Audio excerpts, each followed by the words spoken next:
ஆன்மீக எழுத்தாளரும் ஆன்மீக சொற்பொழிவாளருமான பி. சுவாமிநாதன் எழுதியுள்ள ஆன்மீக நூல்கள் அனைத்துமே தாமரை பிரதர்ஸ் மீடியாவில் கிடைக்கும். மகாபிரிவா தொகுதிகள் தமிழிலும், மகாபிரிவா தொகுதிகள் ஆங்கிலத்திலும் இவர் எழுதியுள்ள நூல்கள் பல்லாயிரக்கணக்கான வாசகர்களிடையே பெரும் வரவேற்பை பெற்றது. இவற்றை தவிர திருப்படி சரணம் உட்பட ஏராளமான ஆன்மீக நூல்கள் தாமரை பிரதர்ஸ் மீடியாவில் கிடைக்கும். ஸ்ரீ குருபியோ நமக. ஓம் காஞ்சிவாசாய வித்மகே சாந்த ரூபாய திமிகி தன்னஸ் சந்திரசேகரேந்திர பிரச்சோதியாத். எல்லாருக்கும் நமஸ்காரம். மகாபிரிவா மகிமை அனுபவத்தில் நம்ம இப்போ பார்க்குறது காஞ்சி மடத்தில் நடக்கிற ஒரு சம்பவம். மடத்தில் இருக்கிற ஒரு சிப்பந்தி வீட்டுக்கு போகிற மத்தியானம் போகிறப்ப மடத்தோட வாசலில் ஒரு அரிசி மூட்டை ஒன்று இருக்குது. சுற்றி முற்றி யாரும் கிடையாது.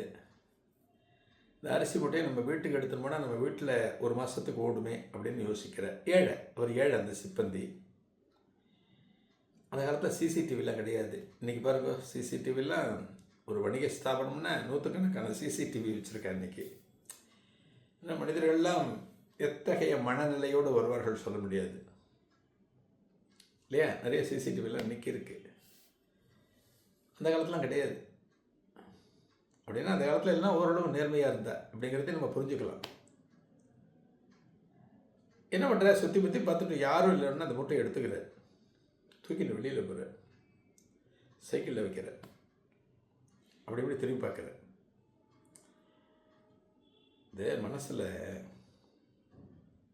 திருடாத எண்ணம், அந்த திருட்டுங்கிற எண்ணம் இல்லாத வாழ்க்கை, திருட்டே அதுவரை பண்ணாதவங்களுக்கெல்லாம் முதல் முறை திருடுறாங்க அப்படின்னா ஒரு பதட்டம் இருக்கும். இப்போ பொய்யே சொல்லாத ஆள் ஒரு பொய் சொல்ல ஆரம்பித்தாருன்னா அடுத்தடுத்து பொய் சொல்லிட்டே இருப்பார். ஒரு பொய்யை மறைக்க இன்னொரு பொய், அது மறைக்க இன்னொரு பொய்ன்னு பொய் சொல்லிட்டே இருப்பார். எனக்கு பொய் சொல்கிறதுலாம் சக்கரை பொங்கல் மாதிரி அப்படின்னு சில பேர்லாம் இருக்கார். அவள்லாம் ரொம்ப கேஷுவலாக சொல்லிட்டு போயிட்டு இருப்பேன். இல்லாத ஒன்றையும் சொல்லி நம்ப வச்சுருவாள். அப்படிப்பட்ட மனுஷங்களும் இருக்காங்க இன்றைக்கி. இவருக்கு என்ன வண்டியில் ஏற்றியாச்சு, ஒரு 2-3 தெரு தள்ளி போன வீடு. போகிறதுக்குள்ளே யாரான எத்தாவில் நம்மளை பார்த்து மடக்கிட்டாங்கன்னு என்ன பண்ணுறது அப்படின்னு நினச்சிட்டு சைக்கிளை தள்ளிட்டு போகிற ஒரு 10-20 தப்படி போயிருப்பார். மடத்தோட மேனேஜர் தமிழ் வர காஞ்சி சங்கர மடத்தினுடைய மேனேஜர் இவரை பார்க்குறார். எங்கடா கிளம்பிட்டேன்? கிரகத்துக்கு போயிட்டு இருக்கேன், கொஞ்சம் ஓய்வு எடுத்துகிட்டு வந்துடுவேன், ஒரு பதற்றத்தோடு சொல்கிறார். இவர் முகத்தை பார்க்குறார் மேனேஜர். இந்த முகம் சரியில்லையே அப்படின்னு சைக்கிளை பார்க்குறார். பின்னாடி மூட்டை. மடத்தில் இருக்கிறவா ஏதான பொருள் கொடுப்பா சமயத்தில் எடுத்துன்னு போவா. ரொம்ப சாதாரணமாக என்னடா மூட்டை வச்சுருக்கேன், என்ன மூட்டை மேனேஜர் கேட்குற. பொய் சொல்ல முடியாது. கையும் களவுமா நம்ம சிக்கிட்டோம். ஏதான ஒன்று பொய்யை சொல்லிட்டு அவர் பிரித்து பார்த்தாருன்னா இன்னும் அசிங்கமாயிடும். சரி, நம்ம உண்மையே சொல்லிடலாம் அப்படின்ட்டு அவர் சொல்கிற, அரிசி மூட்டை. ஏது அரிசி மூட்டை? ஏன்னா இவரால் காசு கொடுத்து வாங்க முடியாதுன்னு தெரியும் மேனேஜருக்கு. அவருடைய ஏழ்மை தெரியும். ஏது அரிசி மூட்டை கேட்கிறப்ப உண்மையை சொல்லிட்டேன். நான் இது போல் மடத்தில் இருந்து எடுத்துன்னு போகிறேன். திருடிண்டு போறியா? மேனேஜர் கேட்குறேன். திருடிண்டு போறியா? இது மேனேஜரோட மனுஷங்களோட அகராதியில் அது பேர் திருட்டு தான். நம்ம அகராதியில் அது பேர் திருட்டு. திருடிட்டு போறியா நீ அப்படிங்கிற. ஐயோ என்ன மன்னிச்சிடுங்க, பதறுகிறேன். ஏன்னா திருடன்கிற விஷயம் எக்ஸ்போஸ் ஆகிடுது அப்படின்னா ரொம்ப கஷ்டம். அது இந்த சமூகம் அதையே பேசிட்டு இருக்கும். ஒரு மனுஷன் 10 நல்ல காரியம் பண்ணியிருப்பான். அந்த நல்ல காரியத்தை பற்றி யாரும் பேசவே மாட்டார். அதே மனுஷன் ஒரே ஒரு தப்பு பண்ணியிருப்பான், அதை எல்லாரும் பேசுவார். இந்த உலகத்தினுடைய இயல்பு. நாம் பண்ணுற நல்லது யாரும் பேச மாட்டார், விமர்சிக்க மாட்டார்.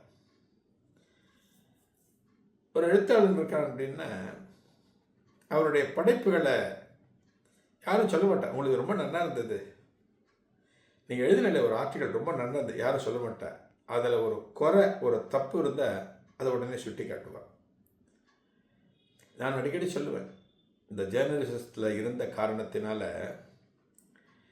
என்னுடைய கட்டுரைகள், படைப்புகளுக்கு யாருமே ஒரு விமர்சனம் பாராட்டு வரலன்னா நல்ல வேலை, இதெல்லாம் எந்த தப்பும் இல்லாமல் இருக்குன்னு எல்லாரும் ஏற்றுன்னு இருக்கா அப்படின்னு நான் பேசாமல் சந்தோஷமாக இருந்துருவேன். யாரான ஒருத்தர் எதாவது எழுதுறாருன்னா இருக்கிற ஒரு தப்பை சுட்டி காட்டுவதாகத்தான் பெரும்பாலும் இருக்கும். இவர் சொல்லிட்டார், இது போல மூட்டை எடுத்துருவாங்க, திருடின்னு போறிய வண்டியை திரும்ப பெரியவாட்டவா, பெரியவாட்ட சொல்கிறேன், மடத்தில் வேலை செஞ்சுட்டு பெரியவாளுக்கு கைங்கரியம் பண்ணிட்டு உனக்கு ஒரு திருட்டு எண்ணம், திருட்டு புத்தி வேற இருக்கா அவனுக்கு அப்படின்னு கோபத்தோட வண்டியை திருப்ப சொல்றார். வண்டியை திருப்புறார் அந்த சிப்பந்தி. மடத்தோட வாசலுக்கு போயாச்சு. சும்மா 10 தப்படி தான் வந்திருக்கேன். மடத்தோட வாசலுக்கு போயாச்சு. இந்த மூட்டையை நீயே உள்ள தூக்கிட்டு வா, பெரியவாட்டவா, பெரியவாட்ட சொல்லணும், எப்படிப்பட்ட ஆசானியை வச்சுன்னு இருக்கோம் அப்படின்னு கடுகடுன்னு அவரை கூட்டிட்டு போகிறார். உள்ளே கூட்டின்னு போகிறார். பெரியவா புஸ்தகத்தை படிச்சுட்டு இருக்காரு சொன்னேன் இல்லையா, அது புஸ்தகத்தை புரட்டின்னு இருக்கேன். மேனேஜரும் அந்த சிப்பந்தியும் போய் நிற்கிறார். அந்த அரிசி மூட்டை எடுத்து பக்கத்தில் வைக்கிறார் சிப்பந்தி. எப்படி இருக்கும் பாருங்கோ அவருடைய மனநிலை. ஏழ்மையின் காரணமாக திருடி இருக்கார். திருடணுங்கிற இன்டென்ஷன் கிடையாது அவருக்கு. ஏழ்மை, அரிசி மூட்டையை பார்த்தா இதை எடுத்துகிட்டு போனால் 1 மாதம் வீட்டில் பொழுது ஓடுமே, 1 மாதம் காலம் தள்ளலாமே அப்படிங்கிற எண்ணத்தில் தான் எடுத்துகிட்டு போனார். அவருடைய பார்வையில் பார்த்தோம் அப்படின்னா அது திருட்டு இல்லை. யார், இந்த சிப்பந்தியோட இடத்துலேருந்து பார்த்தோன்னா அவரோட தேவையை பூர்த்தி பண்ணுறதுக்காக இந்த மூட்டையை எடுத்துகிட்டு போகிறார். ஆனால் இது மடத்தினுடைய சைட்லேருந்து பார்த்தா மடத்துக்கு யாரோ ஒரு அன்பர் கொடுத்த ஒரு அரிசி மூட்டையை இவர் திருடிட்டு போயிட்டார் அப்படிதான் சொல்ல முடியும். அதான் சொல்லுவோம், எந்த ஒரு விஷயமுமே ஒவ்வொருத்தர் பார்வையில் ஒவ்வொரு மாதிரி இருக்கும். நான் ஒரு விஷயத்தை ஒரு கோணத்தில் அணுகுவேன், அதே விஷயத்தை அதே கோணத்தில் நீங்கள் அணுகணும்னு அவசியம் இல்லை. நீங்கள் வேற கோணத்தில் பார்க்கலாம், வேற கோணத்தில் பார்க்கலாம். பெரியவட்ட நிற்கிறா, பெரியவா நிமிர்ந்து பார்க்கிறார். இதன் தொடர்ச்சி என்ன அடுத்த நிகழ்வில் காணலாம். நன்றி, வணக்கம். ஆன்மீக எழுத்தாளரும் ஆன்மீக சொற்பொழிவாளருமான பி. சுவாமிநாதன் எழுதியுள்ள ஆன்மீக நூல்கள் அனைத்துமே தாமரை பிரதர்ஸ் மீடியாவில் கிடைக்கும். மகாபிரிவா தொகுதிகள் தமிழிலும், மகாபிரிவா தொகுதிகள் ஆங்கிலத்திலும் இவர் எழுதியுள்ள நூல்கள் பல்லாயிரக்கணக்கான வாசகர்களிடையே பெரும் வரவேற்பை பெற்றது. இவற்றை தவிர திருப்படி சரணம் உட்பட ஏராளமான ஆன்மீக நூல்கள் தாமரை பிரதர்ஸ் மீடியாவில் கிடைக்கும்.